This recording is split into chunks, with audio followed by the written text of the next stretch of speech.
So I was reminded that I left off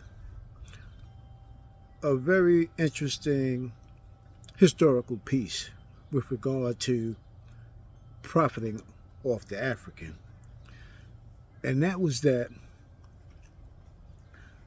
any white man could run up on any black man and make a false accusation and say, he owes me money.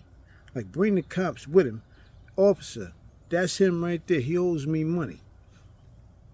They taking his word for it, and they taking you in. And if you ain't got the money he's saying that you owe him, you got to work for him. I forgot what that shit was called, but that was legal too. So apparently there's a need for profiting off the African part 2. And I'm going to just try to run through a few of these things. I'll let you analyze them for yourself. And you decide whether there's profiting off the African or not. Let me start off with this one here. Y'all go and ask Vlad from Vlad TV if he's profiting off the African. I bet you Vlad will admit it. But let's move on from Vlad. You know those payday loans that they do in the hood? You know, the predatory lending people who you waiting on your check, and they know you waiting on your check, but what they do is they'll slide you these loans with the high-ass interest rates, waiting for you to get your digit, and then as soon as you get paid, damn near all of it, I got to go to them, pay off the payday loan. And they don't do that in Chinatown. They don't do that in Greek town, Japantown, Germantown. They don't do that in white neighborhoods. They do that in the hood. They do that in the black neighborhood, black and brown neighborhoods. So you tell me, is that profiting off the African? At some point, another is really going to be profiting off the brown skin, the dark skin. But let's stick with my title, profiting off the African. We touched on prisons in part 1, but let's branch off into private prisons, right? Private prisons. The private sector businessman has been wanting to get their hands on prisons for years, just like they want to get their hands on their post office. They ain't got that yet, but they still trying to get that. That's profiting off the African.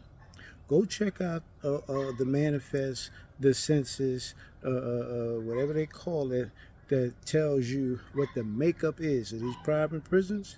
And I would bet you $10 to a dead rat that it's the African. Let's take another trip back through history and talk about the lottery, right? Your state has one. Every state has one. But guess what? There was a time when only black people in America was playing the lottery. Black people invented the lottery. And the white folks, you know, the larger society, the gangsters, the white gangsters, everybody thought it was just a little penny ante game, and until they saw how much money number booking was making. So now we're not going to take a long journey explaining how the numbers was taken from black folks, all right, criminalized, and then legalized. And guess who play the most numbers still, enriching all these state coffers around the country? The African. So lottery is profiting off the African. Yeah, other people can play, anybody can play, but primarily, again, check the demographics, check the numbers. Profiting off the African. All right. Here's one.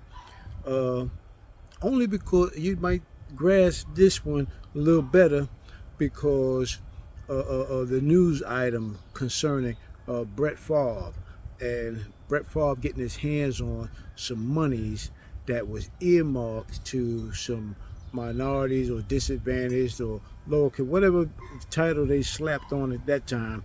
The money was supposed to go basically to poor folks, whatever.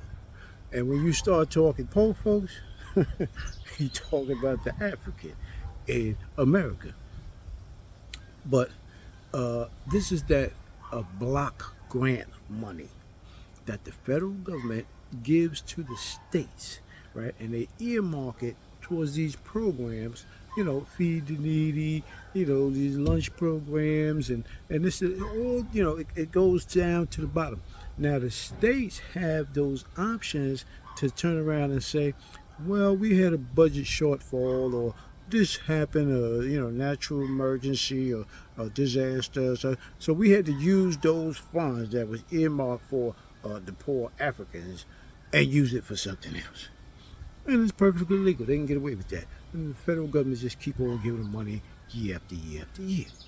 And the state just find ways to not funnel that money to them Africans.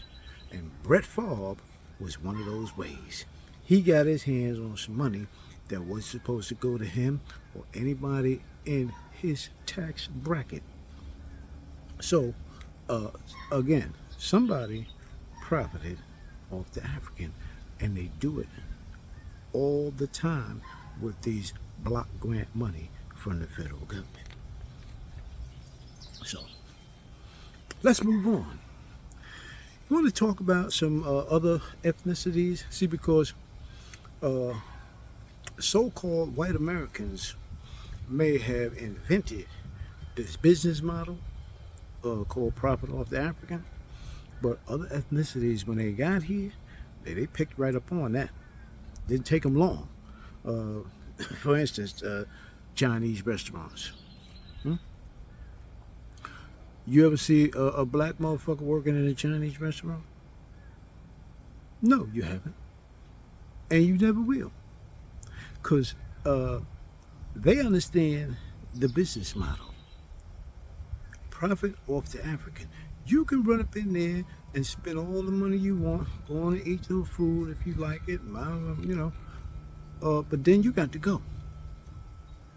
They're not taking none of that money and starting little league teams in your neighborhood. They're not taking none of that money and improving the sewage, the sidewalk, the little playgrounds in your neighborhood. Nothing. No. All that money that came out your pocket is going in their pocket, and when it come out their pocket, it's probably somewhere in another country. It's definitely in the bank that ain't in your neighborhood either. So profit off the African. And you can overextend that to just about all the other ethnicities, especially the Arab or Arab. Mispronunciation, runs amok sometimes. But why is there an Arab store on almost every corner in black neighborhoods? Now, all the business, this, that, and the third, you could throw at me, whatever the case might be. But I remember years ago the scandal where some Arab market, I'm not going to, cast a wide net over all of them, but I'm going to say it was a news item where they were selling bad meat to the Africans, the black community. And so a lot of us have had our own personal experiences too with the Arab stores in our neighborhood.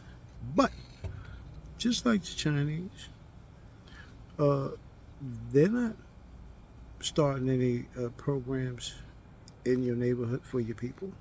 That money's leaving the neighborhood. Profit off the African. Now, one thing you might see in an Arab store, and I'm seeing this at least one, you'll see a black motherfucker working in there. You understand? sweeping, carrying shit, all that. And see, they will use a black motherfucker as like a buffer. You understand? Like they little bridge between them and the community. The community see Brother Man working up in there. You understand? They get a little play. They get a little play. They know what they're doing. They gonna profit off the African. You understand? And they will let the African profit a little bit. Somebody said go back to the 60s and talk about the black and proud, you know, and the fists in the air and the big ass giant Michael Jackson afros. Well, what did the business model people do? Motherfucker, they open up factories and start producing afro picks. You understand? And even they had the handle of the afro pick red, black, and green. And then some of the afro picks had a motherfucking fist as the handle. You could pick your shit out. It's profit off the African. You understand what I'm saying? And let me just close with this. Listen. We are the most watched people because the people with those business models, they know that we will invent or create something, tinkering around, you know, just playing with shit, just like hip-hop was invented, just like all these other inventions black folks love touting that black folks made or came up with, but they ain't getting no money for. The business model people, they just sit around and wait. What is them Africans gonna come up with next? Because as soon as they do, we got a business plan waiting for their ass.